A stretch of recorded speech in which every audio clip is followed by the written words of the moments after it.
Hallelujah. Hallelujah. Jesus. Oh Lord. Hallelujah. Praise the Lord. Hallelujah. Hallelujah.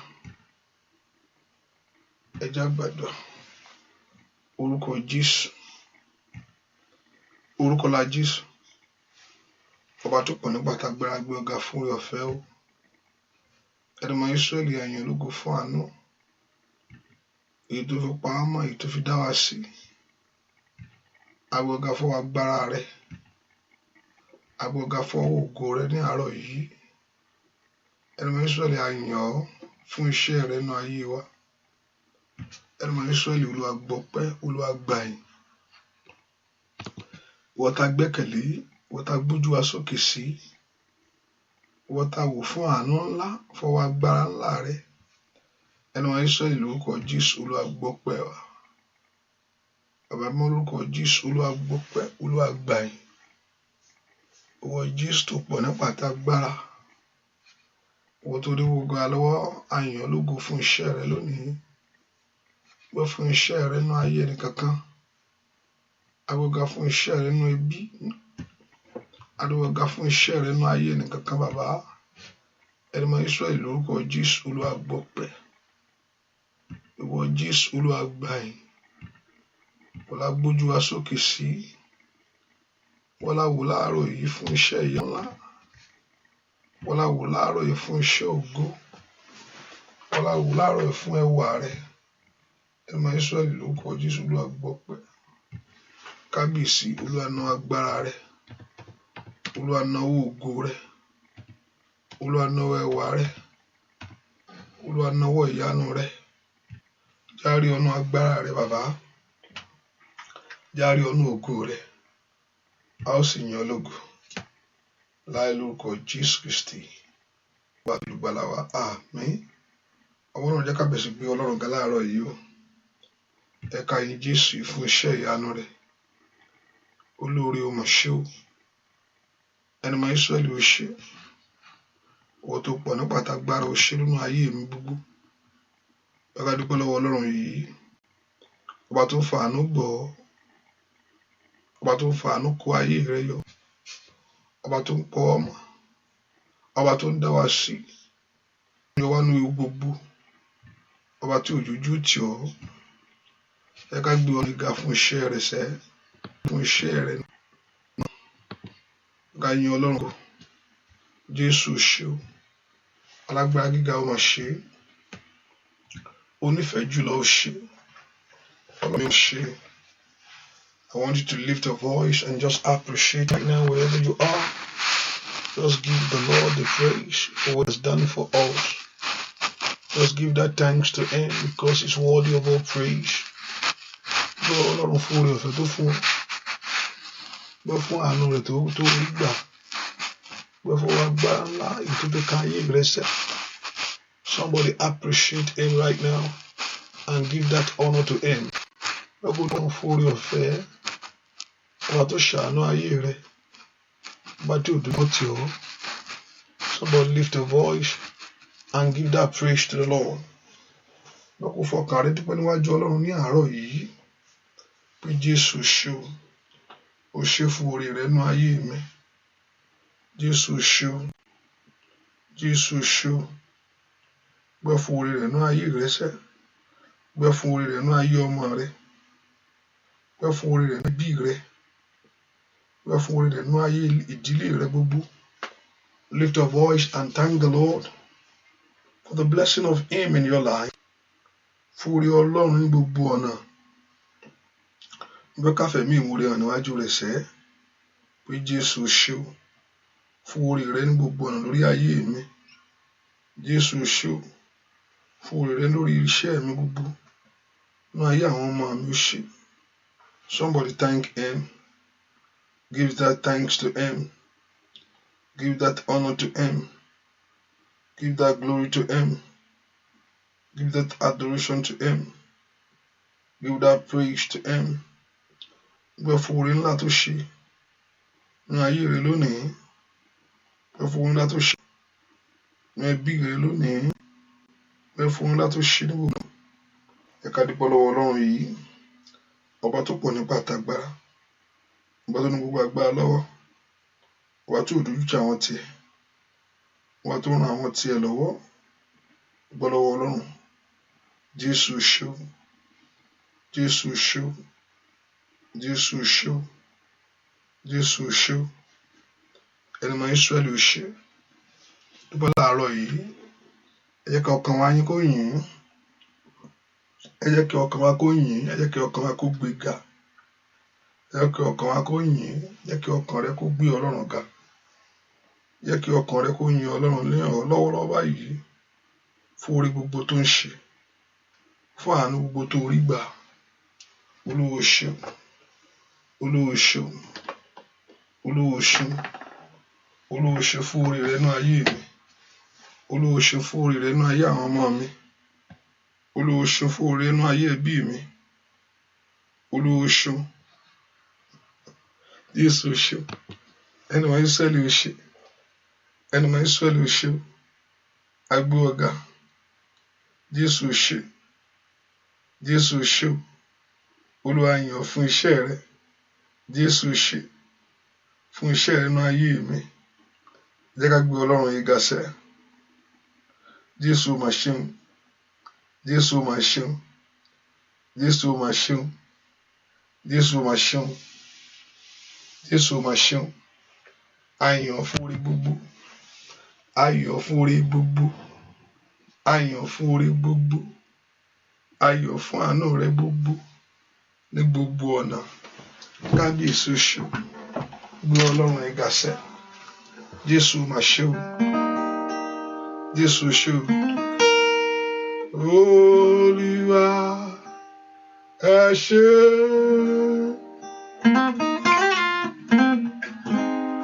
Olúwa ẹ ṣé, oore rẹ pọ̀ lórí mi. Olúwa ẹ ṣé, alágbára o. Olúwa ẹ ṣé, Olúwa ẹ ṣé. Oore rẹ pọ̀ lórí mi. Olúwa ẹ ṣé, Olúwa ẹ ṣé, Olúwa ẹ ṣé. Oore rẹ pọ̀ lórí mi. Olúwa ẹ ṣé. Ẹ gbé bàbá ga. Ó yá o. Olúwa ẹ ṣé. Olúwa ẹ ṣé. Oore rẹ pọ̀ lórí mi. Olúwa ẹ ṣé. Ó yá dúpẹ́ lọ́wọ́ Ọlọ́run láàárọ̀ yìí.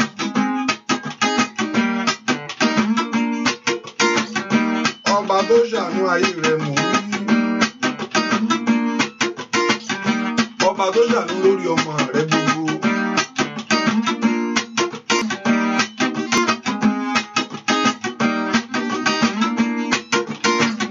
Bàbá mi rán Olúwa ẹ ṣé. Olúwa ẹ ṣé. Oore rẹ pọ̀ lórí mi. Olúwa ẹ ṣé. Ó yá gbàgbà pé bàbá gàṣẹ́ o. Olúwa ẹ ṣé. Olúwa ẹ ṣé. Kábíyèsí ló lágbára o. Oore rẹ pọ̀ lórí mi. Olúwa ẹ ṣé. Ìbánidáre Olúwa ilẹ̀ ṣú ilẹ̀ mọ́. Táńtẹ́lẹ̀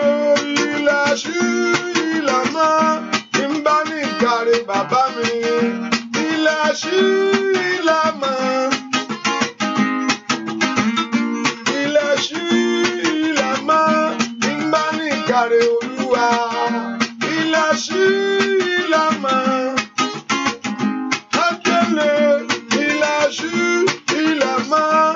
Imbani kare baba mi se o. Il a su la main.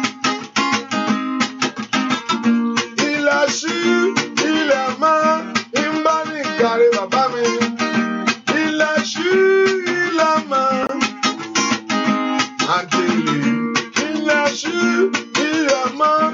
Oya dúpẹ́ fún lóore o. Il a su la main. Hallelujah. Il a su la main. Imbani kare baba mi. Il a su la main. Il a su la main. Dúpẹ́ lọ́wọ́ Ọlọ́run ọba tó ṣàánú fún ọ. Dúpẹ́ lọ́wọ́ Ọlọ́run yìí. Dúpẹ́ lọ́wọ́ Ọlọ́run.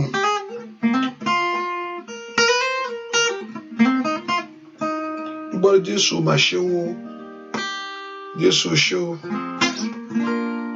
Somebody lift a voice and appreciate him. Thank you, Jesus. O ṣé o bàbá. O ṣé Olúwa. O ṣé Olúwa. Ìfẹ́ rẹ̀ sí mi ò pọ̀. O ṣé o bàbá. Bẹ́ẹ̀ kò dúpẹ́ lọ.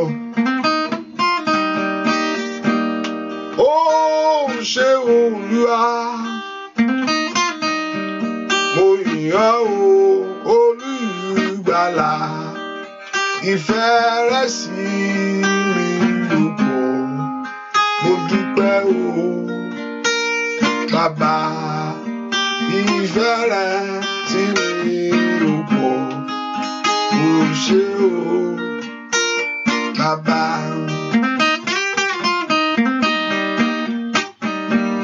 O ṣé Olúwa. Mo yìn ọ́ Olùgbàlà. Ìfẹ́ rẹ̀ sí mi ò pọ̀. O ṣé o bàbá. Dúpẹ́ lọ́wọ́ Ọlọ́run.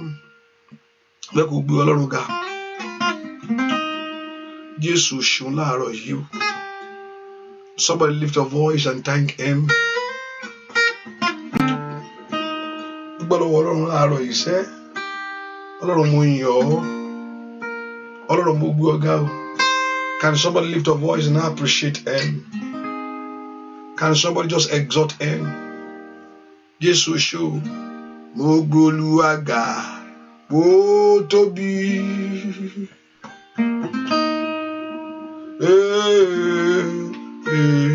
Mo tóbi. Mo gbé Olúwa ga. Bó tóbi. Ó yá dúpẹ́ sá.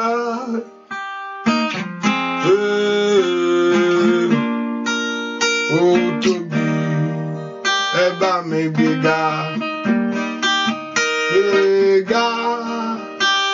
Gbéga, gbéga. Gbéga. Gbéga o. Tóbi o. Mo gbé Olúwa ga. Ó tóbi.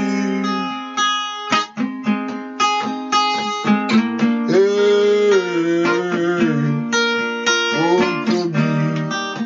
Ẹ gbéga. Gbéga. Gbéga, gbéga.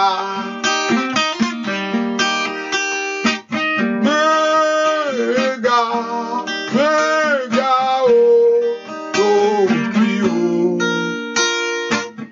Olúwa ó tóbi kábíyèsí mi.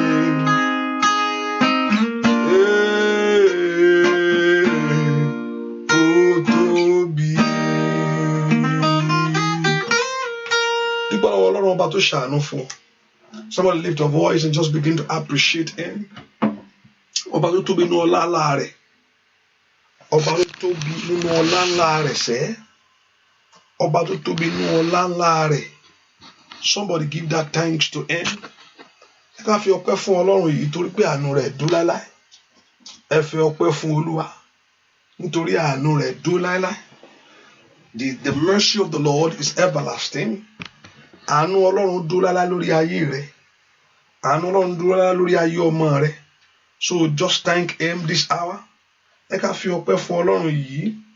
Ọba tó ràn ayé wa lọ́wọ́, ọba tó gbà lọ́wọ́ ìyà, ọba tí òjòjú tì wá. Somebody appreciate him. Just give that thanks to him. Ó ṣé bàbá mi o. Ó ṣé olùrànlọ́wọ́ mi. Gbọ́ àdúà lórúkọ Jésù Kristi. Olúwa wa ẹ jẹ́ ká sọ fún Ọlọ́run. Ọlọ́run dárí bí mo ti ṣẹ̀ sí ọ lónìí. Olúwa dárí àṣídì mi jì mí. Ẹ̀jẹ̀ Jésù wẹ ayé mi.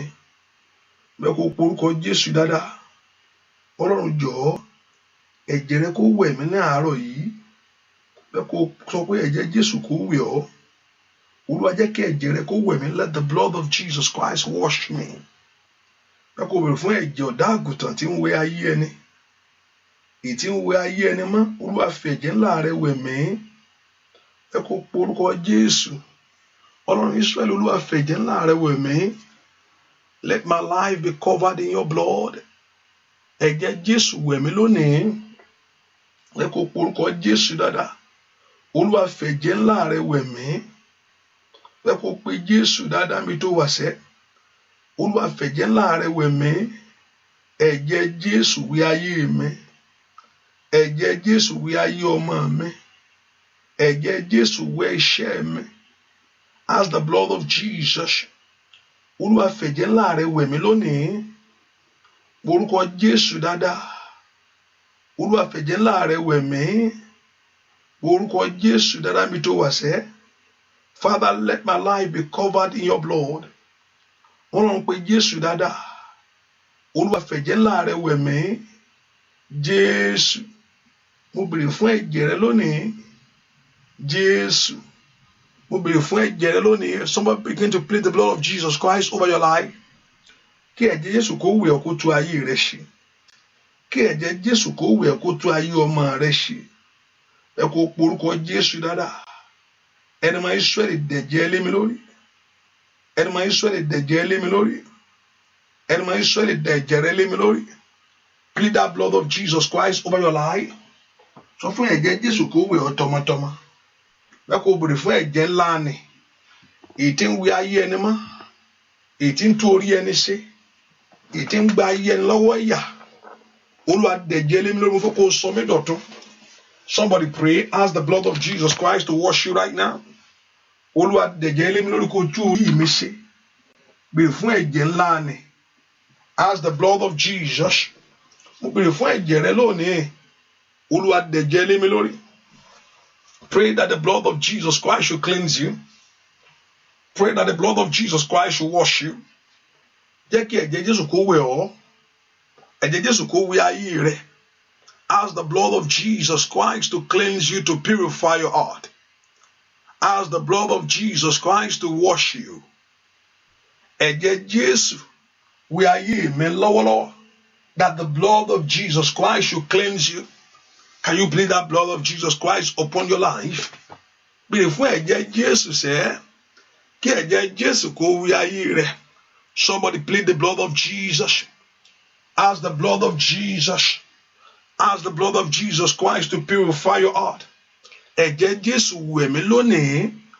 Ask the blood of Jesus Christ to purify your soul, your spirit, soul, and body. Kí ẹ̀jẹ̀ Jésù kó wẹ̀ ayé rẹ lónìí. Oh, ask that blood of Jesus. Béèrè fún ẹ̀jẹ̀ náà. Ẹ̀jẹ̀ tó ń tú orí ẹni ṣe. The blood of Jesus. The blood of Jesus. Gbẹ̀jẹ̀ Jésù sẹ́. Ẹ̀jẹ̀ rẹ ló wù mí sàn. Ẹ̀jẹ̀ rẹ ló wù mí sàn. Ẹ̀jẹ̀ rẹ ló wù. Ẹ̀jẹ̀ rẹ ló wù. Ẹ̀jẹ̀ rẹ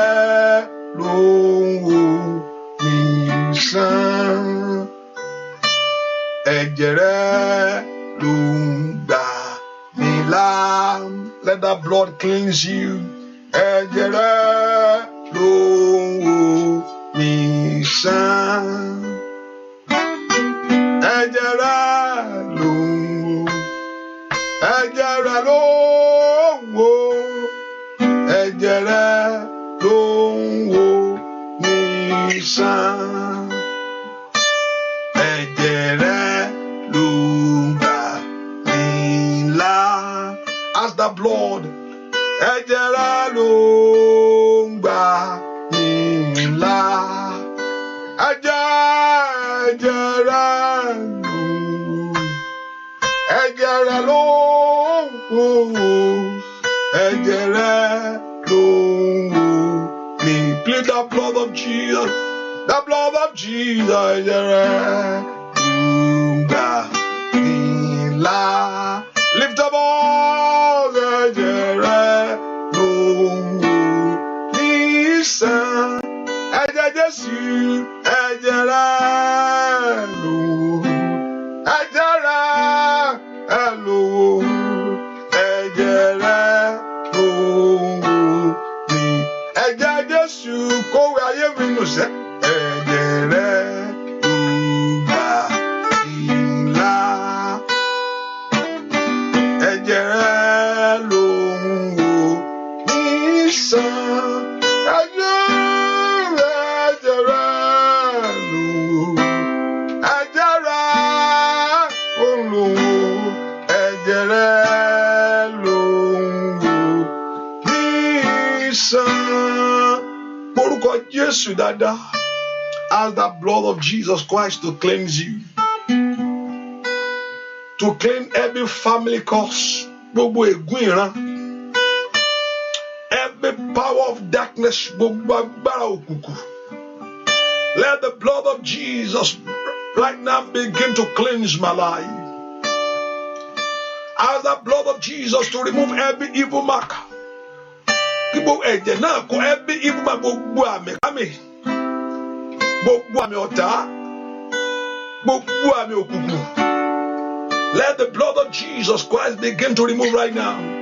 Ẹ̀jẹ̀ Jésù, ẹ̀jẹ̀ rẹ̀ ló ń wò mí sàn. Ẹ̀jẹ̀ rẹ̀ ló ń wò ayé mi sàn. Ẹ̀jẹ̀ rẹ̀ ló ń wò. Ẹ̀jẹ̀ rẹ̀ ló ń wò. Ẹ̀jẹ̀ rẹ̀ ló ń wò. As the blood of Jesus Christ begin to cleanse you, before ẹ̀jẹ̀ Jésù kó bẹ̀ tí gbé ayé rẹ lọ́wọ́lọ́wọ́, I want you to begin to lift your voice to God. Lẹ́kọ̀ọ́ sọ fún Ọlọ́run ní àárọ̀ yìí, Olúwa dẹ̀jẹ̀ lé mi lórí. Begin to plead the blood of Jesus Christ in every areas of your life. Lẹ́kọ̀ọ́ pé Jésù láàárọ̀ yìí sẹ́, Lord, let your blood wash me. Ẹ̀jẹ̀ rẹ kó wẹ ayé mi. Let the blood of Jesus Christ cleanse your life. Sọ fún ẹ̀jẹ̀ Jésù kó wẹ̀ ọ́. Olúwa jẹ́ kí ẹ̀jẹ̀ rẹ wẹ̀ ayé mi lónìí. Somebody lift your voice to him. I need the blood of Jesus. Mo béèrè fún ẹ̀jẹ̀ ńlá ni. Ask the blood of Jesus. Mo béèrè fún ẹ̀jẹ̀ ńlá ni. Béèrè fún ẹ̀jẹ̀ ọ̀dọ́-àgùntàn. Ẹ̀jẹ̀ tí ń wẹ̀ ayé ẹni mọ́. Ask the blood of Jesus Christ to wash your life. Ẹ̀jẹ̀ Jésù kó wẹ̀ ayé rẹ. To purify your spirit, soul, and body. Kó wẹ̀ ọkàn rẹ mọ́ pátápátá. Ask the blood of Jesus Christ to remove every mark. Kó mú gbogbo àmì kámi kúrò nínú ayé mi. Somebody lift your voice to God. I plead the blood of Jesus Christ upon myself. Mo bẹ̀ fún ẹ̀jẹ̀ Jésù lórí ayé mi lọ́wọ́lọ́wọ́. The blood of Jesus that cleans. Ẹ̀jẹ̀ Jésù tí ń wẹ̀ ayé ẹni mọ́. Somebody plead the blood of Jesus over your life. Bẹ̀ fún ẹ̀jẹ̀ ni. Ẹ̀jẹ̀ tí ń wẹ̀ ayé ẹni. In Jesus' name, we pray. I want you to begin to lift your voice and talk to God. Mo fẹ́ kó sọ fún Ọlọ́run. Olúwa bá mi pàdé ní àárọ̀ yìí. Lord, I want to see you. Lord, meet me at the point of my need. Mo fẹ́ kó porúkọ Jésù. Olúwa bá mi pàdé ní àárọ̀ yìí. Lord, I want to see you.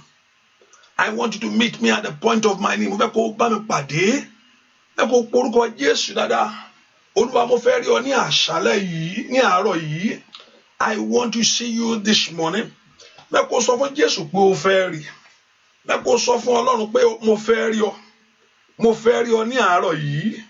I want to see you in your power. No agbára rẹ mo ti fẹ́ rí ọ. I want to see you in your power, God. Nínú ìṣẹ́gun rẹ mo ti fẹ́ rí ọ. I want to see your victory, oh God. Somebody lift your voice to God. Mẹ́kọ̀ọ́ sọ fún Ọlọ́run. Olúwa jẹ́ n rí ọ ní àárọ̀ yìí. Lord, I want to see you. Mẹ́kọ̀ọ́ lánàá kó orúkọ Jésù dáadáa. That you want to see him. You want to see a turn around. You want to see God's glory in your life. Mo fẹ́ rí ọ, mo fẹ́ rí ìyípadà ńlá. I want to see your glory.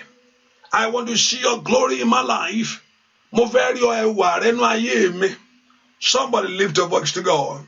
Somebody open your heart to him. That you want to see God. Olúwa jẹ́ n rí ọ. Olúwa jẹ́ n rí ọ. You want to see him to manifest his power in your life. You want to see him to manifest his glory. In the name of Jesus. Olúwa jẹ́ n rí ọ ní àṣálẹ́ yìí, ní àárọ̀ yìí. Somebody praying that you want to see the manifestation of God's power. Mo fẹ́ rí ọ nínú agbára rẹ. Mo fẹ́ rí ọ nínú ògo àti ẹwà ìwọ Ọlọ́run. I want to see in your beauty. I want to see in your glory. I want to see you, God. Porúkọ Jésù. Olúwa jẹ́ n rí ọ. Mo fẹ́ rí ọ ní. Mo fẹ́ rí ọ láàárọ̀ yìí. Mo fẹ́ rí ọ. I want to see you. Mi lọ́wọ́ Ọlọ́run pé o fẹ́ rí. Mo fẹ́ rí ọ nínú iṣẹ́ mi gbogbo. Gbọ́ àdúrà lórúkọ Jésù Kristi. Olúwa wa, ẹ ká porúkọ Jésù. I believe that you are here for something this morning. Mo ní ìgbàgbọ́ pé o wá fún ìdí kan tàbí ìkejì ni. You are here this morning to talk to your God, láti bá Ọlọ́run sọ̀rọ̀.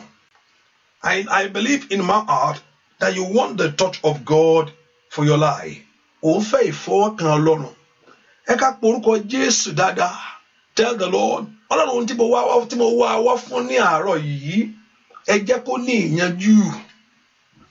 I want you to begin to lift your voice. Say, Lord, settle my case this morning. Olúwa ohun tí mo tọ̀ wá fún láàárọ̀ yìí ni ọmọ.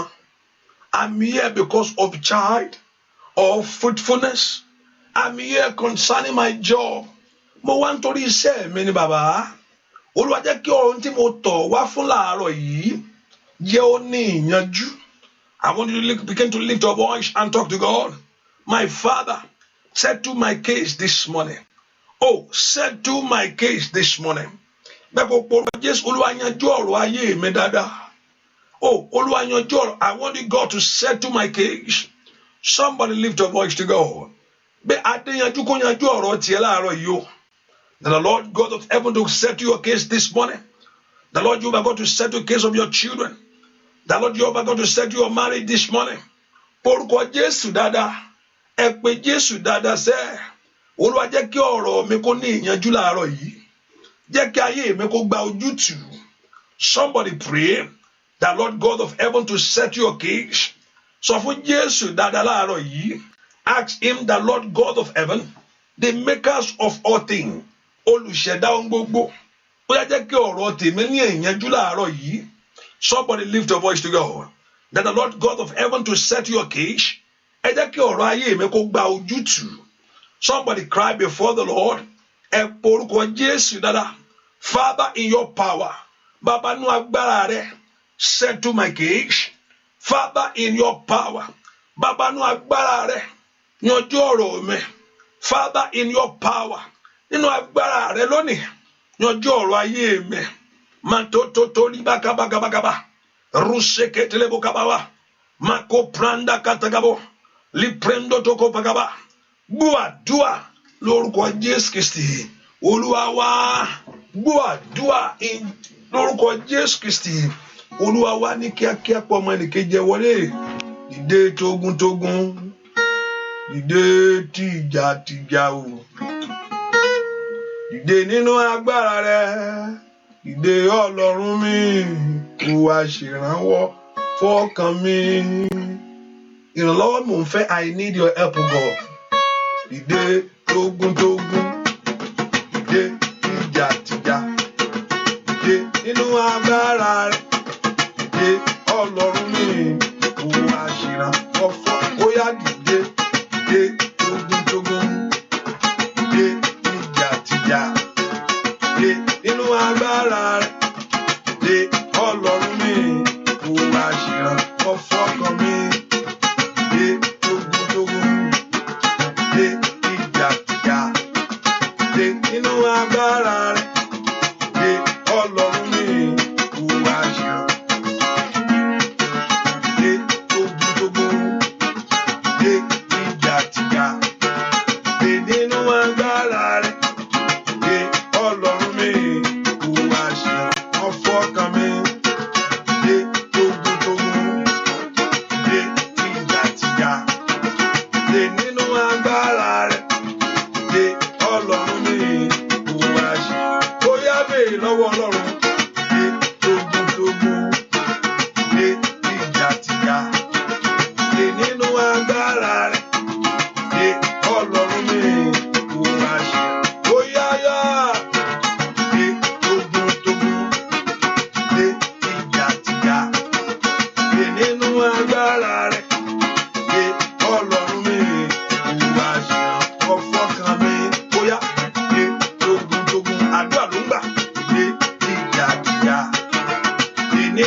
Jésù bí tẹ́ wà, Olúwa dìde nítorí ọ̀rọ̀ ayé mi láàárọ̀ yìí. Arise, O God. Mo ní tí èèyàn bá ń gbàdúrà à ń tó ń sọ fún láti jọ ìpè kíní yẹn ò tí ì lọ, ní tí ọ̀nà Ọlọ́run ò tí ì dìde ni. God not yet arise. Ọlọ́run ò lè dìde kí ogun ayé yẹn wà ń bẹ̀ láéláyé. Sọ fún Ọlọ́run dìde, kò tí ì dìde ni. Mò ń gbàdúrà látijọ́ ẹ̀ kò tí ì ṣẹlẹ̀, ọ̀tá sì ń lé mi. Ọlọ́run ò tí ì dìde ni. Fáráò bó ṣe ṣe tó wọ́n ní lọ Ọlọ́run wòran ni. Fáráò tó ń sọ pé wọ́n ní lọ you are not going anywhere, you going to be here. Ọlọ́run wòran níjọ́ tí Ọlọ́run kọjá lára rẹ̀ òun gangan kò ní gbọdọ̀ dọ̀la ẹ kẹ́rù yín kẹ́ máa lọ. Njọ́ tí Ọlọ́run sọ pé okay, má worry, let me just prove myself to you, kò mọ̀ pé wọ́n ń bẹ ṣeré láti jọ yẹn ni. Ẹ o, njọ́ tí Ọlọ́run bá dìde lógun ayé rẹ̀ ṣẹ́, bẹ́ẹ̀ kó porúkọ Jésù dáadáa. Lord, arise in your power. Olúwa dìde nú agbára. Bẹ́ẹ̀ kó dìde kó jẹ́ kí ọ̀rọ̀ ayé mi kó gba ojútùú. Jẹ́ ohun tí mo tọ̀ wá fún kó ní ìyanjú. Oh, ask the Lord God of heaven to settle your very case this morning. Ẹ jẹ́ ohun tí mo gbọ́ fún kó ní ìyanjú lónìí. Àmọ̀kárí power ìsáyidà. Bẹ́ẹ̀ kó porúkọ Jésù mi tó wà. Let my case be settled, God. Ohun tí mo tọ̀ ìwọ Ọlọ́run wá fún. Ó yá ẹ jẹ́ kó ní ìyanjú ńlá.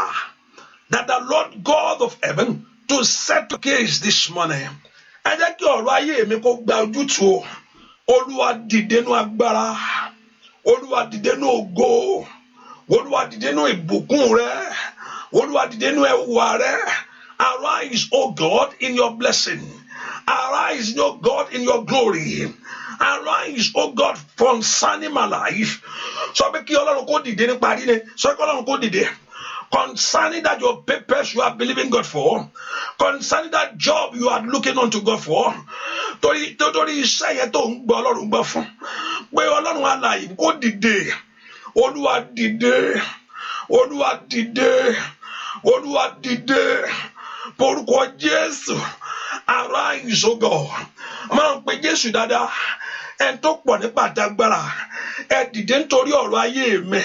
In Jesus' name we pray. If you can hear me on showers of blessing, can you say amen? Tẹ́ bá lè gbọ́ mi lórí showers of blessing yẹn dáadáa. Ẹ ṣàmì mo lérò pé gbogbo wa ń gbọ́ mi. Ẹ porúkọ Jésù. Olúwa jẹ́ kó ní ìyanjú o. Olúwa jẹ́ kó ní ìyanjú. Olúwa jẹ́ kó ṣeé ṣe. Mẹ́kọ̀ọ́ porúkọ Jésù dáadáa. Ẹni máa ń Ísírẹ́lì ẹ jẹ́ kó ní ìyanjú. Ẹ jẹ́ ó ṣeé ṣe. Mẹ́kọ̀ọ́ porúkọ Jésù dáadáa. Lord, let it be possible. Settle the case, O God. Ẹni máa ń Ísírẹ́lì ẹ jẹ́ kó ní ìyanjú. Ẹ jẹ́ kó ṣeé ṣe. Mẹ́kọ̀ọ́ porúkọ Jésù dáadáa bí tó wà. Ẹ̀yin ogun ọ̀run ẹ jẹ́ kó ní ìyanjú. Lord, let it be settled this morning. Ẹ jẹ́ kó ṣeé ṣe. Now you are the one that know the very things that you want God to settle for you. Ẹ̀yin lẹ mọ̀ tí ẹ fẹ́ kí Ọlọ́run kó yanjú. Ẹ bẹ̀ sùn. Olúwa ẹ jẹ́ kó ní ìyanjú. Ẹ jẹ́ kó ṣe. Ẹ jẹ́ kí iṣẹ́ mi kó ní ìyanjú. Ẹ jẹ́ kí iṣẹ́ mi ṣe. Can you lift your voice to God? The Lord should make it possible for you. For the Lord. So ask the Lord to God. Ask the Lord before the Lord this hour. Pray before Jehovah God. Ask the Lord this hour. Lord, let it be possible, God. Make the impossibility possible for me. Ẹ jẹ́ kó ní ìyanjú. Ẹ jẹ́ ó ṣeé ṣe fún ayé mi o. Kémi náà di ọlọ́mọ láyé. Is that what you are praying for? Kí ọ̀nà ayé mi náà kó là. Kí má ṣe ṣerú ẹgbẹ́ mọ́. Ó yá pe orúkọ Jésù. Kí inú mi dùn kọ́kàn mi balẹ̀. Ní orúkọ Jésù kí n rọ́wọ́ yọ. Kí n rówó ná kí n rówó lò. Ẹ pe orúkọ Jésù dáadáa. Ẹ jẹ́ ọ̀rọ̀ ayé mi níyanjú. Somebody pray. Let my case be God. Ẹ jẹ́ kí ọ̀rọ̀ ayé mi kó ní ìyanjú. Ẹ jẹ́ ó ṣeé ṣe. Somebody lift your voice to God. The Lord God of heaven to set your case. Láàárọ̀ yìí ni. Ẹ jẹ́ kí ọ̀rọ̀ ayé mi kó ní ìyanjú. Ẹ jẹ́ kó ṣeé ṣe. Ẹ jẹ́ kí ìrìn àjò ayé mi kó gbójútù. Ẹ jẹ́ kí ọ̀nà àbáyọ mi là. Somebody pray. The Lord God of heaven to make a way for your life. The Lord God of heaven to turn things around. Ẹ jẹ́ kí n kó lẹ́rú ẹgbẹ́. Ní katalababa kapayaba. Masoto do branga dabakaba. Ẹ jẹ́ kí n kó ní ipò ẹ̀yìn láyé. Somebody lift your voice and pray. The Lord should remove your life from backwardness. The Lord should move you from enslaving that part that in any areas of life that enemy is enslaving you. Ẹ jẹ́ kí n kó ní ipò ẹrú o. Ní orúkọ Jésù. Ẹ jẹ́ kí ọ̀nà àbáyọ mi là. Ẹ porúkọ Jésù. Abániṣẹ́ òde ọ̀run bá mi ṣe tẹ́lẹ̀ yìí. The Lord God of heaven to settle you. Abániṣẹ́ òde ọ̀run bá mi yanjú eléyìí. The Lord God of heaven to turn things around. Ẹ porúkọ Jésù dáadáa. Ẹ jẹ́ kí ìyípadà lákòdé bá ayé mi nẹ. Ẹ jẹ́ kí ìyípadà lákòdé bá ayé àwọn ọmọ mi. Ẹ jẹ́ kí ìyípadà kòdé bá ayé mi. Open your heart to pray. Lift your voice to God. Porúkọ Jésù.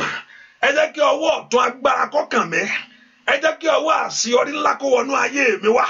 Gbọ́ àdúrà lórúkọ Jésù Kristi. Olúwa wa. Lift your voice and cry before the Lord. Say, Lord, I say, let it be said to God. Ẹ fún mi ṣe. I know you are here for something. Mo ní ìgbàgbọ́ pé ó ṣáà nídìí tó fi wá. Ó ṣáà nídìí bí. Ó ṣáà ní ìdí bí. Ó ṣáà nídìí bí. Ó nídìí tó fi jí láàárọ̀ yìí. Ó nídìí tó fi wojú Ọlọ́run láàárọ̀ yìí. Ẹ porúkọ Jésù. Ma tó li prende kẹtẹkẹbọ. Ma sí kẹtẹlẹbọ kaba. Ó yá gbàdúrà. Ó yá sọ fún Ọlọ́run ẹ jẹ́ kó ní ìyanjú láàárọ̀ yìí o. Lord, settle this case for me. Lord, ẹ jẹ́ kó ṣeé ṣe. Gbọ́ àdúrà lórúkọ Jésù Kristi. Olúwa wa jẹ́ kó yọrí sí rere o. Jẹ́ kó yọrí. Jẹ́ kó yọrí jẹ́ kó yọrí. Ọ̀rọ̀ ayé mi jẹ́ kó yọrí. Ọ̀rọ̀ iṣẹ́ mi jẹ́ kó yọrí. Ó yá gbàdúrà sẹ́. Jẹ́ kó yọrí sí rere o. Jẹ́ kó yọrí. Oníjẹ́ kó yọrí sí rere o. Jẹ́ kó yọrí sẹ́. Ọ̀rọ̀ ilé mi bàbá jẹ́ kó yọrí. Ọwọ́ dàsẹ́ o. Ọ̀rọ̀ iṣẹ́ mi jẹ́ kó yọrí. Ó yá gbàdúrà sọ́lọ́. Oníjẹ́ kó yọrí sí rere o. Jẹ́ kó yọrí. Jẹ́ kó yọrí sí rere o. Bàbá jẹ́ kó yọrí. Ọ̀rọ̀ iṣẹ́ mi jẹ́ kó yọrí. Ọ̀rọ̀ ayé mi jẹ́ kó yọrí. Ó yá gbàdúrà. Jẹ́ kó yọrí sí rere o. Jẹ́ kó yọrí. Oníjẹ́ kó yọrí sí rere o. Bàbá jẹ́ kó yọrí. Ọ̀rọ̀ ayé mi jẹ́ kó yọrí. Ọ̀rọ̀ iṣẹ́ mi jẹ́ kó yọrí. Ẹ porúkọ Jésù. Call the name of Jesus. Lord, let my case be settled. Remember, I want you to know one thing. Mo fẹ́ kẹ́ ẹ rántí kankan. It is only God that can settle your very case. And it's only God that can settle it that will last for you. Ọlọ́run ní yanjú ayé ọ̀rọ̀ ayé ẹni ètò mú rere pẹ́ fún ọláyé ẹni sẹ́. You can't put God out of your life. Èèyàn lè pa Ọlọ́run tì pé màá lọ ṣe fúnra mi. You can't do it on your own. O lè ṣe. Ó àtàwọn tó gbọ́ lọ́run gbọ́ ń ṣe fún wọn bẹ́ẹ̀ ni. Ṣùgbọ́n ohun tó fẹ́ kó last ló fẹ́ kọ́ Ọlọ́run kó ṣe fún ẹ. Ohun tí wàá ní tọ́kàn rẹ balẹ̀ ló fẹ́ kọ́ Ọlọ́run kó ṣe. Ohun tó fẹ́ kọ́ Ọlọ́run ṣe tẹ́ kó máa mú ẹ lọ ìjọba Ọlọ́run ló fẹ́ kọ́ Ọlọ́run kó ṣe o. Ẹ porúkọ Jésù dáadáa ń bí tẹ wà. Àní ẹ jẹ́ fún mi àṣeyọrí nínú ọdún yìí. Lord, settle my case in this year. Ẹ tó ṣe é ṣe fún èmi náà. Ó ṣáà nídìí tóbi, ó ṣáà nídìí bí. Ẹ porúkọ Jésù bí tẹ wà sẹ́. Ẹ tó ṣe é ṣe fẹ́ ró rere rọ̀ mí lọ́rùn. Anda yabo kapalu bahura katayaba. Ẹ gbé orin lé mi lọ́wọ́ tọmọtọmọ. Ẹ porúkọ Jésù. Ẹ jẹ́ kí ìran mi kó ṣeré. Ọmọlọ́run lánàá kó gbàdúrà. Porúkọ Jésù dáadáa. Ẹjọ́ ṣeéṣe ní ọdún yìí. Ẹjọ́ ṣeéṣe ní oṣù yìí. Ẹjọ́ yọrí sí rere. Ẹjọ́ yọrí sí rere. Ẹjọ́ yọrí sí rere. Ẹjọ́ yọrí sí rere. Nú ayé àwọn ọmọ mi. Ẹ bá mi sọ̀rọ̀ ayé mi yìí. Ẹ bá mi sọ̀rọ̀ iṣẹ́ mi yìí. Ó dá kí àánú kó tọ̀ ayé ẹ wá. Ó dá kí ayé rẹ kó láàánú gbà. Gbọ́ àdúrà lórúkọ Jésù Kristi. Olúwa wá ìwọ tó ti tẹ bọ́tì ó yá sáré ṣe pápápá. Share it, hallelujah. Polongo Jésù. Hallelujah. Ẹ porúkọ Jésù. Gbogbo agbára kágbára tó wá ń dí mi lọ́wọ́ tí ò fẹ́ kó ṣẹlẹ̀ o. Every power that's in my way. Ó láti mú ta àwọn agbára náà gbọ́. Èyàn láti mú ta agbára náà gbọ́. Torí Jésù sọ pé ta ló wọlé alágbára lọ. Bí kò ṣe pọ́kọ́ de alágbára láti wà núdè ọ̀pọ̀lọpọ̀ ni Ọlọ́run ti fún ní rí ẹ̀. Tòótọ́ Ọlọ́run ti fún ọ̀pọ̀lọpọ̀ ń rí. Because God cannot lie. Ọlọ́run ti yọ̀ǹda rí fún yín. ṣùgbọ́n alágbára ni kò jẹ́ ká ayé yín ó gbà. Òun ló sọ pé ta ni ó wọlé alágbára lọ? Èbí kò ṣe kọ́kọ́ di alágbára yẹn, èyí tí ó di alágbára yẹn mọ́lẹ̀, èyí tí ó wá gba ìkó tí ó gba ẹ̀tọ́ rẹ̀. Ẹ porúkọ Jésù, ìwọ alágbára tí ń dí èrè ayé mi lọ́wọ́ o. Every strong man that is blocking away the blessing, ìwọ alágbára tí ń dí olùdènà èèyàn. Every power that is standing in the way, ìwọ alágbára tí ń yọ ìṣerere mi lẹ́nu. Gbogbo agbálagbára tí ò fẹ́ kí n ju bí mo ṣe wà yìí lọ, alágbára tí ò fẹ́ kí n ní ohun tó yẹ kí n ní láyé, alágbára tí ń daṣẹ́rú tí ń baṣẹ́ jẹ́, alágbára tí ń faṣẹ́ sẹ́yìn, alágbára tí ò fẹ́ kó ráàánú. The strong man in your life that don't want your life to experience mercy, the strong man in your life that don't want your life to experience the favor of God, the strong man in your life that is turning things upside down, the strong man in your life that don't want your life to move forward, the strong man in your life that don't want you to experience God's power, the strong man in your life that don't want your children to be fulfilled. Alágbára tí ń yọ ayé àwọn ọmọ mi lẹ́nu, ìwọ alágbára yìí, ìwọ alágbára tí ń fi àjáyé mi, ìwọ alágbára tí ń fi àpọ́n mi lójú. Ẹ porúkọ Jésù níwájú Olúwa láàárọ̀ yìí, ó yá wọlẹ̀. Ask the Lord, let the power be destroyed. The power of the strong man in your life. Agbára lórí ayé mi lónìí, porúkọ Jésù dáadáa. Olúwa jọ̀ọ́ wọlẹ̀, Olúwa jọ̀ọ́ wọlẹ̀, Olúwa jọ̀ọ́ wọlẹ̀, Olúwa jọ̀ọ́ wọlẹ̀. Let it be destroyed. The power in my life, the power in my home. Ọwọ́ alágbára kó wọlẹ̀, ìpè alágbára lórí ayé mi kó wọlẹ̀. Ẹ porúkọ Jésù, sọ agbára dasán lónìí, sọ agbára àtá mi dasán. Let God destroy the power. Lípàrọ̀ sàkàtàkàbà, sọ agbára wọn dasán.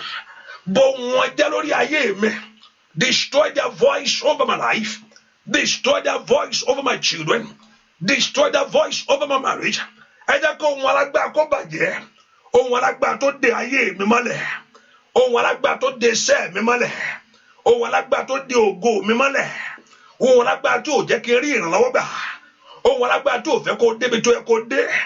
Alágbára tí ń fi ogun ìran jà ọ́. Alágbára tó ń fi ogun ẹ̀jẹ̀ jà ọ́. Alágbára tí ń jírí ayé ẹni gbé. Alágbára tí ń gbé ayé ẹni sánlẹ̀. Ọwọ́ rẹ̀ dàsẹ́. Porúkọ Jésù dáadáa. Màkàrí abọ́kápárí àbàṣà. Jẹ́ kí ohun alágbára kó bàjẹ́. Jẹ́ kí ohun elùdènà kó kú o. Alágbára tí ń yọ ayé mi lẹ́nu. Alágbára tó ń fi ayé mi ṣẹrú. Alágbára tó ń fi ìran mi ṣẹrú. Tó ń fi ìran rẹ̀ ṣe ẹrú. Alágbára that is enslaving your life. That is robbing you of God's blessing. Alágbára tí ń jà mí lólè. Alágbára tí ń jírí ayé mi gbé. Alágbára tó jókòó lé ẹ̀tọ́ mi. Somebody pray. Porúkọ Jésù. Can you allow God to do it for you this morning? Can you call upon the Lord to have access to your life? Mẹ́kọ̀ọ́ pé Ọlọ́run kọ́lọ́run kó ráyè nú ayé rẹ lónìí. Ó yá. Porúkọ Jésù. Gbogbo ipá alágbára kó bàjẹ́. Gbogbo ipá káyà kó bàjẹ́. Gbọ́ àdúrà lórúkọ Jésù Kristi. Olúwa wa. Gbọ́ àdúrà lórúkọ Jésù Kristi. Olúwa wa. Mo ní Jésù lọ́wọ́ rẹ̀ ló wà o, bàbá lọ́wọ́ rẹ̀ ló wà. Gbogbo agbára, gbogbo agbára, Jésù lọ́wọ́ rẹ̀ ló wà.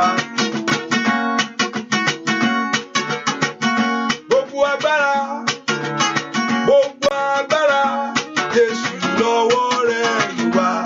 Kò sí lọ́wọ́ òṣòwò, kò sí lọ́wọ́ àjẹ́ o, bàbá gbogbo agbára. Láyé gbogbo agbára, Jésù lọ́wọ́ rẹ̀ ló wà.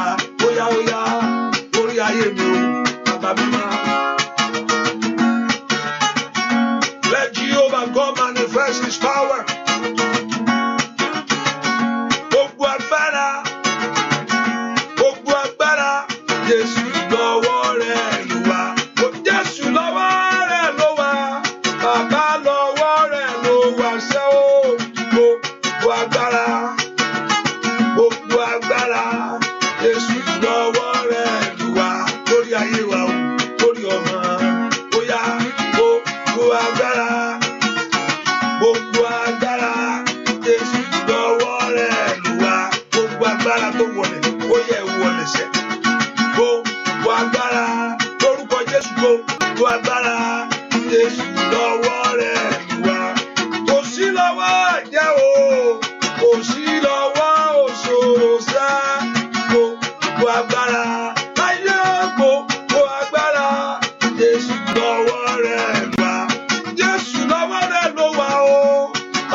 àṣẹ o gbogbo agbára gbogbo agbára Jésù lọ́wọ́ rẹ̀ lùwà bóyá jẹ́wọ́ agbára rẹ̀ jẹ́wọ́ agbára rẹ̀ Ọlọ́run ìyanu jẹ́wọ́ agbára bóyá ó yá ó jẹ́wọ́ agbára rẹ̀ jẹ́wọ́ agbára rẹ̀ Ọlọ́run ìyanu wá jẹ́wọ́ agbára bóyá ó yá ó jẹ́wọ́ agbára rẹ̀ o jẹ́wọ́ agbára rẹ̀ Ọlọ́run ìyanu bóyá ó yá jẹ́wọ́ agbára bóyá ó yá ó jẹ́wọ́ agbára rẹ̀ jẹ́wọ́ agbára rẹ̀ Ọlọ́run ìyanu wá jẹ́wọ́ agbára bóyá ó yá ó jẹ́wọ́ agbára rẹ̀ o jẹ́wọ́ agbára rẹ̀ Ọlọ́run ìyanu wá jẹ́wọ́ agbára. Ẹ orúkọ Jésù, Father, manifest your power, break the yoke this hour. Olúwa fi agbára rẹ̀ hàn láàárọ̀ yìí kí gbogbo èdè já. Gbogbo èdè tí ayé dé ayé mi. In any area that you are bound. Gbogbo èdè tó dé iṣẹ́ mi. Every bondage. Olúwa sọ gbogbo èdè ọ̀tá di asán. Èmi náà fẹ́ rí àánú gbà. I want to see your mercy. Èmi náà fẹ́ rí ire mú. I want to see the goodness of you. Èmi náà fẹ́ lu àlùyọ. I want to move forward in life. Èmi náà fẹ́ kọrin tuntun ní ọdún yìí o. I want to sing a new song in this year. Mo fẹ́ kí ọwọ́ mi kó tẹ̀. I want God to able to reach where the thing that you are trusting God for. I want a turn. Mo fẹ́ ìyípadà ńlá tí ayé ò fi mọ orúkọ rẹ̀ nú ayé mi. I want a turn around that people will know your name in my life. Mo fẹ́ kí ayé mi kó polongo orúkọ rẹ̀. I want your name. I want my life to declare your name. Mo fẹ́ kí ayé mi kó polongo orúkọ rẹ̀. I want my life to declare your name. Mo fẹ́ rí àánú lágbà o.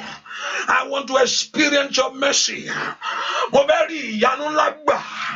I want to experience your miracle. Ọlọ́run ní àárọ̀ yìí. Lord, this morning, visit my life. Bí ayé mi wò. Visit my home. Bẹ̀ ilé mi wò. Visit the life of my children. Bẹ̀ ìyàwó ayé àwọn ọmọ mi wò. Let great things begin to manifest for me. Kí ohun ńlá kó bẹ̀ sí ṣẹlẹ̀ fún mi o. Let great things begin to come my way. Kó ohun ńlá kó bẹ̀ sí wá sọ́dọ̀ mi. Ay, makalia bakura bakatagaba. Andeli boko prende katagabo. Lord, wipe away my tears and no me jí ayé mi nù. No more cry in my life. Kò gbọdọ̀ sí ẹ̀rọ ẹ̀kọ́ mà. Ma toto toli kerebo kapayaba. Ma yeketele boko pranda kabawa. Ribakabakabakabakaba. Morúkọ Jésù dada. Father, I call it out this hour. Mo pèrè ayé mi jáde wá o. I call it out this hour. Mo pèrè ayé mi jáde wá. I call it out this hour. Mo pèrè ayé mi jáde wá. I call it out this hour. Mo pèrè ayé mi jáde wá. Let my miracle manifest to me. Kí ìyanu mi kó jáde fún mi. Let my glory manifest to me. Kí ògo mi kó jáde fún mi. Let the glory and your beauty surround me. Kí ògo àtẹwà rẹ kó bàlẹ̀ ayé mi sẹ́. Somebody open your heart and pray. Kí èèyàn kankan gbàdúrà sẹ́. A turn around this year. Ìyípadà ńlá. Makadi aboka payaba. A turn around this hour. Ìyípadà ńlá. Atakatakaba. A turn around in my business. Ìyípadà nínú iṣẹ́ mi. A turn around in my family. Ìyípadà lánàá ẹbí mi sẹ́. I call for a turn around. Mo bẹ̀ fún ìyípadà ńlá. I pray for a turn around that will bring joy to my life. Ètí ó mú ayọ̀ ńlá wá sínú ayé mi sẹ́. Somebody open your heart to God. Ẹ̀ka gbàdúrà. Makura bakura bakasata. Borúkọ Jésù dada. Ó yẹ kí ìyípadà ńlá máa bọ̀ wá láàárọ̀ yìí. Ìyípadà ńlá tí ó tú ayé mi ṣe. That will turn my story around. Ètò tú ayé àwọn èèyàn yìí ṣe. Makura bakandaya. In Jesus' name we pray. I will share the grace of God now. May the best show of faith. I want you to lift your voice and pray to God. Lord, let there be great things. Lord, mark my life for great things in life. In this year in 2020. Ọjọ́ ògbúrọ̀ lọ́mọ mi lọ́wọ́. Èṣù mọ̀ pé ọjọ́ máa ń lọ. Ó mọ̀ dáadáa bẹ́ẹ̀. Satan ó mọ̀ pé ọjọ́ lè lọ. Ó mọ̀ because you know we are limited on this earth. You have a limited time on this earth.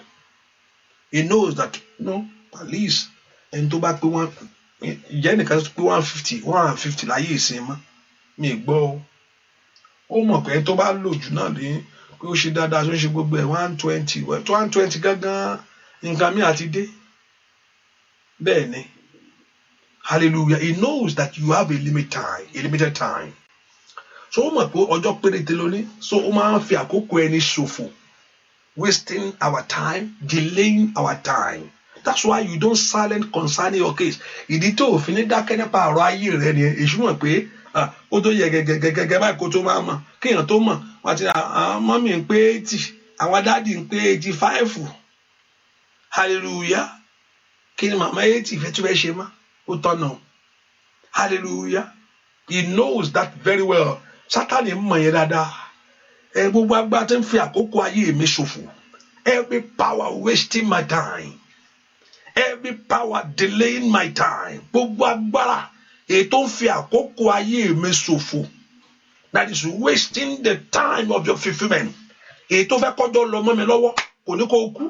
Ṣùgbọ́n ọjọ́ yẹn ló fẹ́ kó lọ mọ́ ẹ lọ́wọ́. Say you don't want to die. Ẹ fílẹ̀ kó wà láyé bí aláìsí. Let it be there without having anything, without no achievement. Gbogbo agbára tó ń fi àkókò ayé mi ṣòfò. Gbogbo agbára tó fẹ́ kí ọjọ́ lọ mọ́ mi lọ́wọ́. Every power that is robbing me of my glory, that want to waste the time of my life. Gbogbo agbára tó fẹ́ fi àkókò mi ṣòfò. Tí ń fi àkókò ayé mi ṣòfò. Tí ò fẹ́ kí ohun tó yẹ kó tẹ̀ mí lọ́wọ́. Tí ò fẹ́ kí n ní ohun tó yẹ kó ní. That don't want you to have what you supposed to have.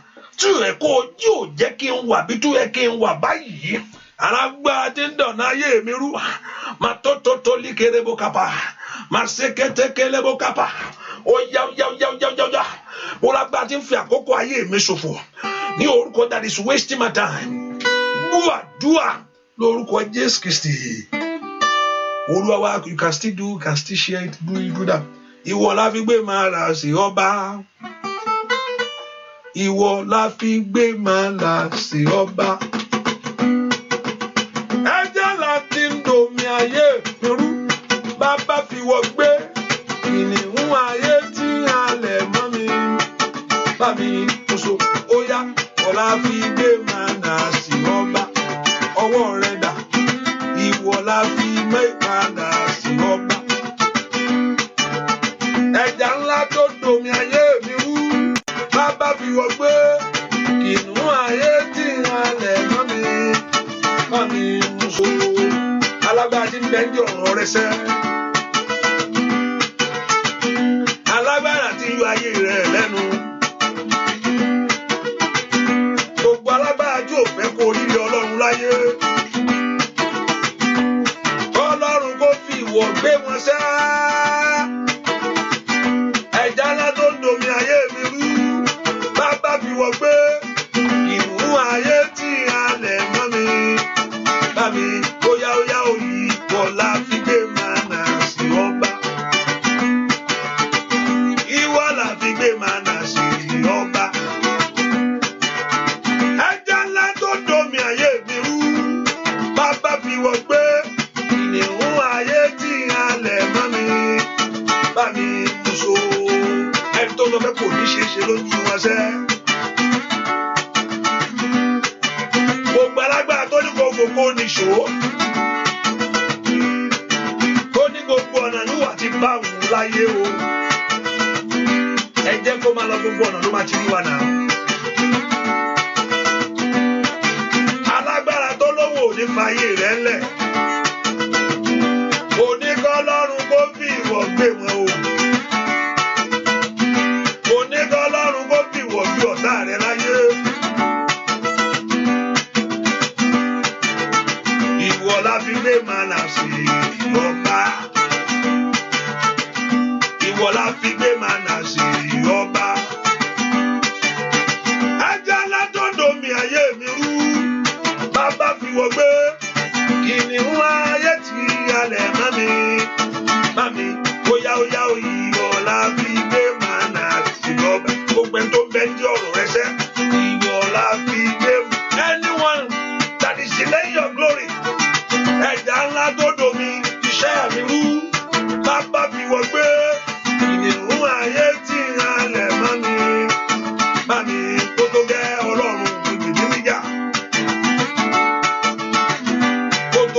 àwọn èèyàn jíṣẹ́ yá yá yá fún wọn o Olódùmarè olùgbèjà ńlá bàbá yá yá yá fún wọn o alágbára o ó yá yá yá yá fún wọn o ó yá yá fún ayé wa o bàbá yá yá yá fún wa o ọ̀tá ń rúra rẹ̀ sókè wọ́n gbéraga yá yá fún wa o wọ́n láwọn ti parí iṣẹ́ pátápátá yá yá yá fún wa Olódùmarè jà fún ayé wa o yá yá yá fún wa o alágbára jà fún wa sẹ́ yá yá fún wa o lórí ọmọ o lórí aya o yá yá yá fún wa o lórí ẹbí ó yá yá yá yá yá fún wa o olùsádi asádi ọjà yá yá fún o Olódùgbèjà gbé wá níjà yá yá yá fún wa o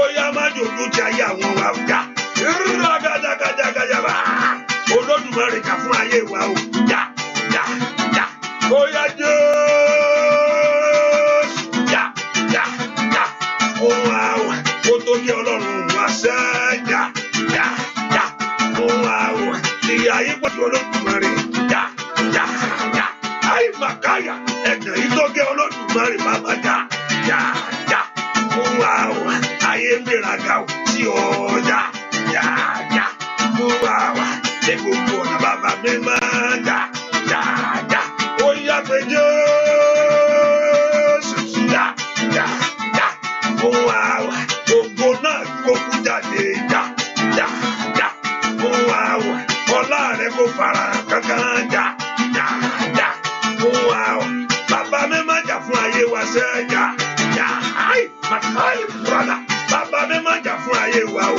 yá yá yá ayé màkàdà kí gbogbo wọlé pàmàtà yá yá yá fún wa o gbogbo wẹ́ẹ̀ka yẹn tó kúrò yá yá yá fún wa o gbogbo ọ̀nà bọ́là lọ́wọ́lọ́wọ́ yá yá yá fún wa o lórúkọ Jésù yá yá fún wa o ó yá yá yá yá yá yá yá yá yá fún wa o lórí iṣẹ́ lórí ẹbí yá yá ayé màkáyà bá ní gbogbo ọ̀nà nínú ayé àwọn yá yá yá fún wa Olódùmarè jà fún ayé wa o yá yá yá fún wa Olódùmarè fògo rẹ̀ yá yá yá fún wa bàbá mi máa jà fún ayé wa o yá yá yá fún wa ó yá ó yá ó yá ó yá ó yá ó yá yá yá yá fún wa o orúkọ Jésù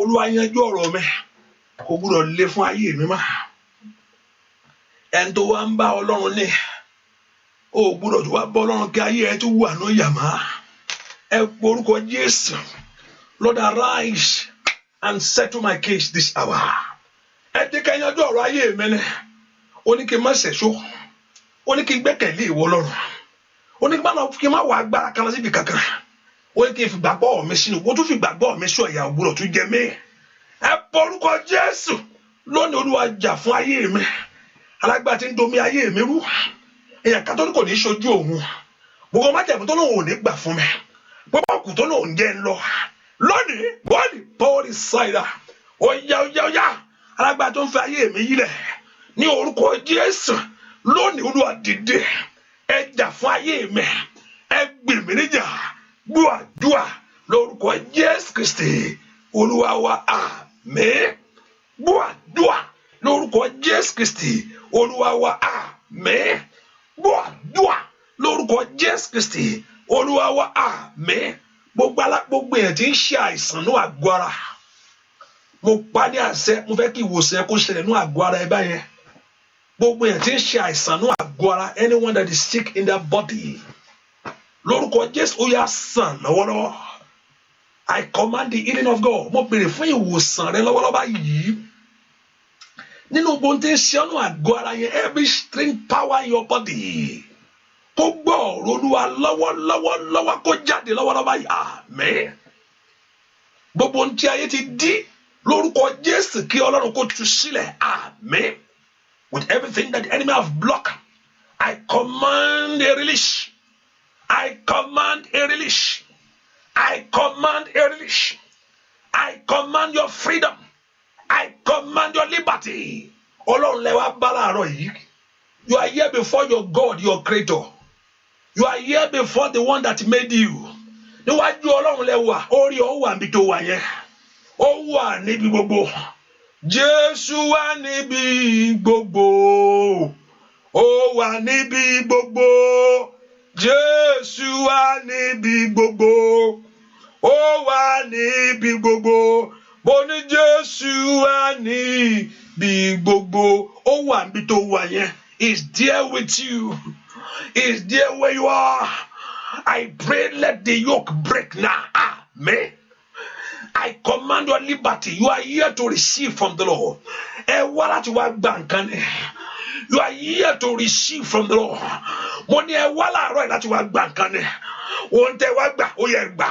Amen. What you are here to receive, now receive it now. Amen. Oh, what you are here to receive, now receive it now. Amen. What you are here to put on that at the feet of the Lord Jesus. Onto wa gbele, eti nse ogun aye re. Onto wa ni ki Ọlọ́run gbé kúrò. Edo fe things that you don't want in your life, that you want God to remove from your life this hour. Onti e fe ki Ọlọ́run ko mú kúrò. Ọ̀run ko mú kúrò lọ́wọ́ báyìí. Amen. Ai makali pori saida. Onti o fe ki Ọlọ́run ko mú kúrò. Oh, mekeli adabaku shatayaba.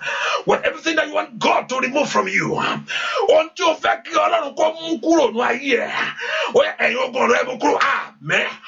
Onto fe ko wà ní kankan, oya ko bẹ̀rẹ̀ sí sátọ̀ wá. Amen. What everything you are believing God for that thing to come, let it begin to come now. Receive your miracle. Ẹgbàrí ayé yín, ẹ̀rá àánú gbà. Ògo Ọlọ́run kó ṣẹlẹ̀ nú ayé yín. Ẹ̀wọ̀ Ọlọ́run kó bú jáde. Ojú ò ní tì yín. Ẹ ní dẹni lẹ́lẹ̀. Ẹ ní dẹni ègbé. Ní orúkọ Jésù ọ̀tá ò ní kẹ́gàn yín. Ọ̀tá ò ní yọ̀ yín. The Lord will make all good things possible for you. The Lord will make a way for your life. The Lord will open that door for you. While you are here today, receive your miracle. Oh, Makata Kabarosada. So shall it be. Receive it now. So shall it be. I call the atmosphere around you. That begin to yield to your miracle right now. I speak to the atmosphere. That it begin to work for your blessing. In that situation that you are in, I call for a turn around. Receive a turn around. I deliver to you what God deliver to me. Most of me that want to do a favor for me. Anyone that's in bondage, ni orúkọ Jésù. Ohun tó Olúwa fi fún mi, mo fi fún yín láàárọ̀ yìí. Àmbàkúrà bá kápáyàbá. Ayé yín ò gbúdọ̀ kọ̀. Ayé yín ò gbúdọ̀ reject ẹ̀. Ní orúkọ Jésù, ó yẹ gba ìtúsílẹ̀. Amen. Ní orúkọ Jésù, ẹ gba ìtúsílẹ̀. Amen. Mo ní Olúwa ló sọ bẹ́ẹ̀. Lábẹ́ ìdèkídè tẹ́ bá wà. Oh, Makali Pori Saida. Maikiri Pori Sirtalia. Ruzike Tombrande Ketekete. Mayakunda Kurabakadere Bukupa. Tashe Ọlọ́run mo fi sọ. Ní orúkọ Jésù. Lábẹ́ ìdèkídè tó bá wà. Àìdí ọmọbìnrin. Àìríṣẹ́ṣe ni. Àìdí àìsàn ni. Àìrólùrànlọ́wọ́ ni. Àìrọ́nà àbáyọ ni. Lábẹ́ ìdèkídè tó bá lè rò. Obama, Mopania Salone, I decree that word into your life. I say you are delivered. Lórúkọ Jésù, Olúwa ní kẹ́ gba ìtúsílẹ̀, ẹ gbà àmín.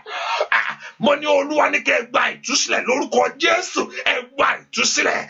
Lórúkọ Jésù, ọmọ Ọlọ́run alààyè, ẹ gba ìtúsílẹ̀. Ayé yín kò mọ̀. You are delivered. You are delivered. Your dream is delivered. Your body is delivered. Your life is delivered. And the name of Jehovah God shall be praised. Orúkọ Ọlọ́run yóò sì ti gbà bẹ́ẹ̀ ni ó sì rí. Ó yá bẹ̀rẹ̀ sí lọ ní òmìnira. Go in the liberty of God. Ẹ lọ ní òmìnira tòní lọ. Go in that liberty of the Lord. O ní ṣẹrú mọ́. Amọ́nisìn ò ní mú ọ̀sìn mọ́. Ó bọ́ lọ́wọ́ wọn. ìdè rẹ̀ já, ìdè mi já, hallelujah, mo délé ayọ̀. Ìdè rẹ̀ já lónìí, bẹ́ẹ̀ ni ó sì rí. Jésù Olúwa wa, àmín, àmín, àmín lórúkọ Jésù, hallelujah. Praise the Lord. Praise the Lord. Praise the Lord. Hallelujah. Just put in mind that the prayer continue by God's grace tomorrow by 6 a.m. in the morning. And the Lord Jehovah God will help us in Jesus. And for those in Canada, our programs 6 and 7. Am I right? Oh, no. I think the flyer is out now. Yeah, the flyer is out. So let us put in mind to be there. If you have anyone around Toronto area, so let's just put in mind to be there. 5 and 6. The program is 5 and 6 by 7 p.m. in Canada, around Toronto. I think I will post the flyer on my page now. So, and also I'm going to put it there. And also in Nigeria, if you're a Nigerian, to send your number, I'll add you to the list of the people. So the program also is going to take place in Lagos in April. I see that New Jersey. I said earlier on that it's not like I'm ready to come like that. Like somebody texts me on New Jersey that you are ready. I need to look into it also. It's not like I want to come like that. So I need to plan also. I said I'm going to plan. So New Jersey, just hold on, and I will look how I can come to your place. Maybe, I don't know, maybe, let's see, March. I don't think so in March. I don't know yet. Let me see. I can't say. I have not yet. This sorrow now. Let's talk. For those in New Jersey, let's talk now. And let's chat. Let's talk so we can plan and see how things are going to work out. And what else? Okay. For if you are also in France, if you live in France, also you can send your number. There's a group for France people. Also, if you're in London, you can also send your number. I can add you to the list. We have a group now for each state or each country that want us to come to be a blessing in your place. Hallelujah.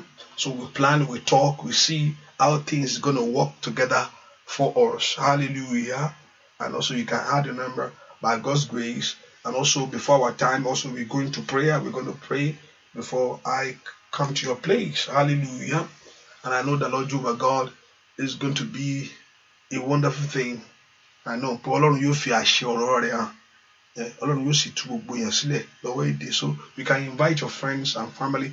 Once I post the flyer, if you know that they are in area, in Lagos, in Ibadan area, and also in Toronto area, or Dallas, New Jersey, Chicago also.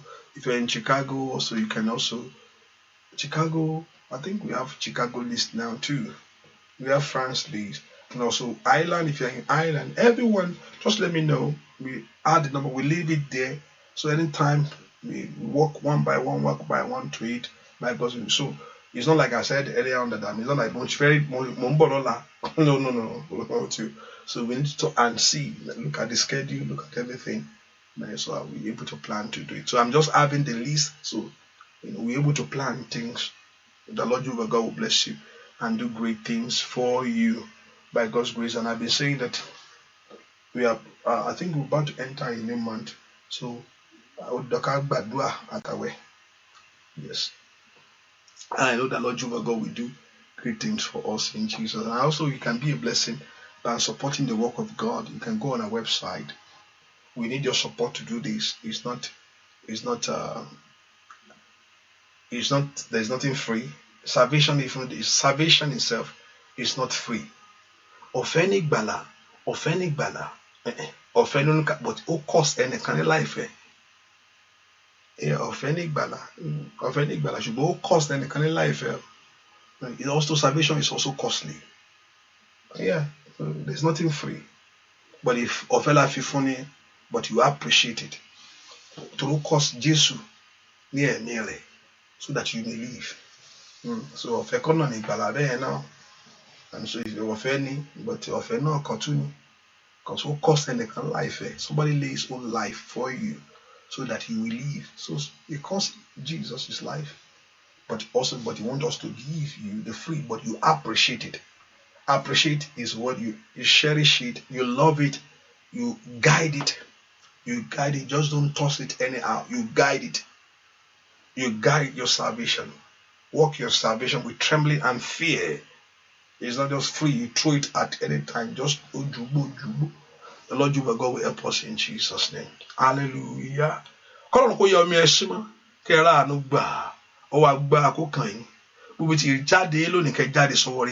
we are going, the Lord will go with you. The Lord God of heaven will favor you. The blessing of God will be upon your life.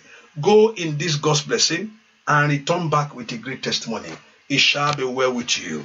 In Jesus' name, we pray. Hallelujah. Hallelujah. Hallelujah. Hallelujah. God bless you. Thank you for coming. See you in the morning. Yeah, God bless you. Bye-bye.